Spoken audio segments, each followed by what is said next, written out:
Craig Wright é o cara que diz ser Satoshi, é um matemático australiano, é um cara muito inteligente. Eu não descarto que ele tenha participado de uma equipe que desenvolveu o Bitcoin, acho pouco provável ele ser Satoshi sozinho, mas ele alega que é Satoshi. Ele entrou com uma ação na justiça, o resultado é que ele, em juízo, disse ser Satoshi.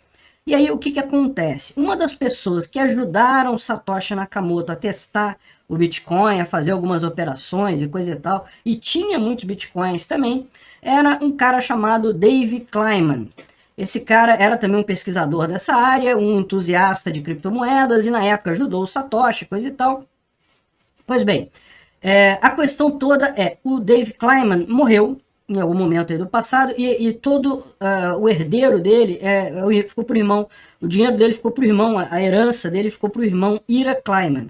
Então o que o Ira Kleiman fez? Né? Como o David Kleiman não tinha acesso aos fundos, ele não ganhou nada pela ajuda que ele deu ao Bitcoin, o Ira Kleiman processou o Craig Wright exigindo que ele pagasse essa compensação que o irmão teria direito e não recebeu, né? Daqueles, você sabe, quem for, seja lá quem for, Satoshi Nakamoto minerou um monte de blocos de Bitcoin, tem uma grana enorme em Bitcoin, mais de 1 milhão de Bitcoins, que em valores atuais dá 60 bilhões de dólares, né? Então é uma boa grana que tem nas carteiras iniciais do Bitcoin, que ninguém sabe onde é que está isso, porque ninguém sabe quem é Satoshi Nakamoto, quem é que tem as chaves privadas, né? Então o Ira Kleiman entrou com uma ação contra o Craig Wright, exigindo que, olha só, já que você está dizendo que é Satoshi Nakamoto, eu quero a minha grana aí, me passa a parte do meu irmão dos Bitcoins que estava lá nas carteiras iniciais, né?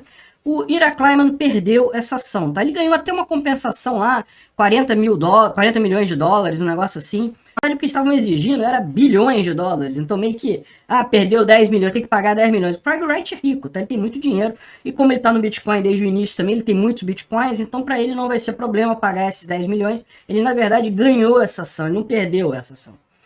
Enfim, a questão toda é, o Ira Kleiman, quando entrou nessa ação, nas provas que ele forneceu lá, ele disse que apagou chaves privadas do Bitcoin.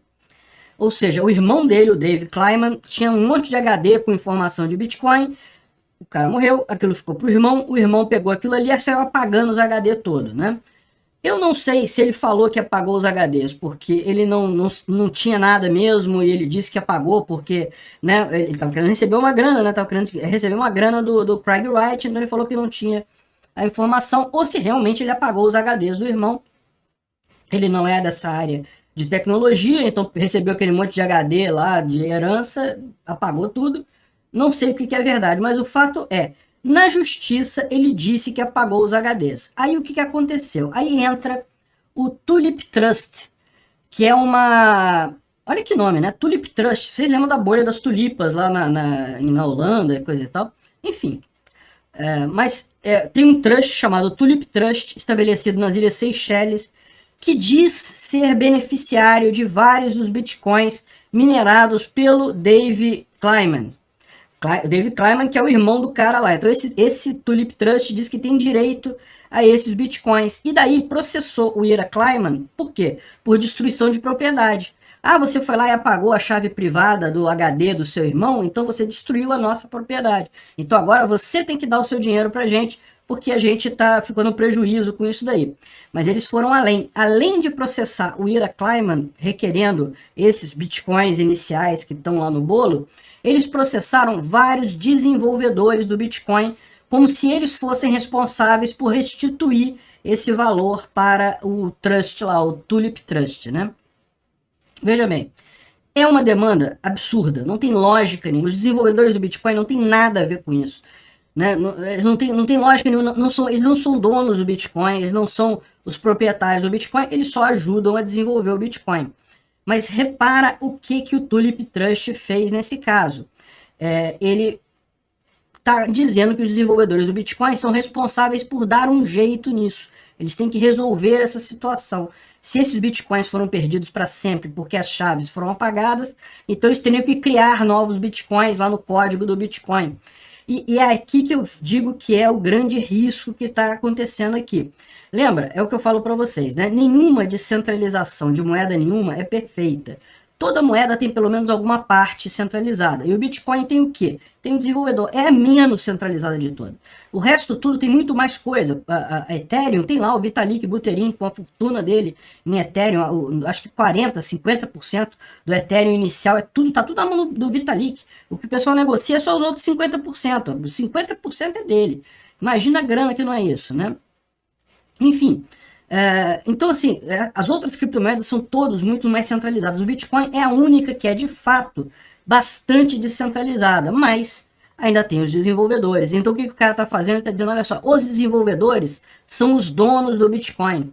Então se eu perdi Bitcoin porque o cara apagou a chave lá do HD, eles têm que dar um jeito de mexer lá no código e recriar esses bitcoins para mim e me dar isso daí, né? É uma demanda maluca, uma demanda que não tem lógica nenhuma, mas é o que eu falo, isso é arriscado por quê? Porque a justiça também não entende de tecnologia. Para gente que entende de tecnologia, isso é uma besteira completa. Mas para o juiz que não entende porra nenhuma, pode ser que o nego saia com umas loucuras meio sem sentido ali, né? E bom, o Jack Dorsey, para ajudar, ele fez o quê? Ele criou esse fundo para ajudar a defesa. Gente, se defender num caso desse lá nos Estados Unidos é muito caro, né? Não é barato. Lá o sistema judicial lá é extremamente caro. Então, e veja, os desenvolvedores do Bitcoin são pessoas que contribuem voluntariamente. O código do Bitcoin está aqui, ó. Você pode ir lá no GitHub/Bitcoin, tem aqui o código inteiro do Bitcoin, você pode baixar ele para sua máquina, aí tem a lista de pendências aqui, de issues, se você quiser ajudar a resolver uma dessas aqui, é só você trabalhar nessas pendências, corrigir o problema, submeter para o merge, enfim, no final das contas, o Bitcoin é código aberto. Os desenvolvedores que trabalham aqui, a maior parte deles trabalha porque gosta do Bitcoin, porque tem interesse, coisa e tal, e isso gera um problema, porque são pessoas que não necessariamente têm muito dinheiro, né? O pessoal ajuda no Bitcoin, não tem nada a ver, não existe isso, eles não são donos do Bitcoin como a Tulip Trust quer fazer crer. Só que a Tulip Trust processou os caras, então os caras precisam se defender agora na justiça, né? De novo, é um caso que não tem nada a ver, o que eu estou apontando aqui é o risco disso criar um precedente. Por quê? Porque a justiça ela é um mecanismo centralizado. Ela pode decidir que sim, os desenvolvedores do Bitcoin são os donos do Bitcoin. Então eles são responsáveis por ressarcir alguma pessoa, alguma coisa assim, né? E isso seria um dano muito grande para o Bitcoin. Veja, não iria acabar com o Bitcoin. O que isso iria dizer, né? Isso ia dizer que essa equipe desenvolvedora não iria poder trabalhar mais no Bitcoin, porque ninguém mais iria aceitar o código gerado por eles, com essas regras que eles inventaram lá. Agora, quem é que iria assumir esse projeto então, né? Outros desenvolvedores, quem é que iria aceitar essa pemba, sabendo que provavelmente seria processado também por empresas desse tipo, né? Querendo reaver bitcoins que supostamente têm direito, né? Enfim, é um risco grande. Mas, veja, essa solução do Jack Dorsey também não é a melhor coisa do mundo, não.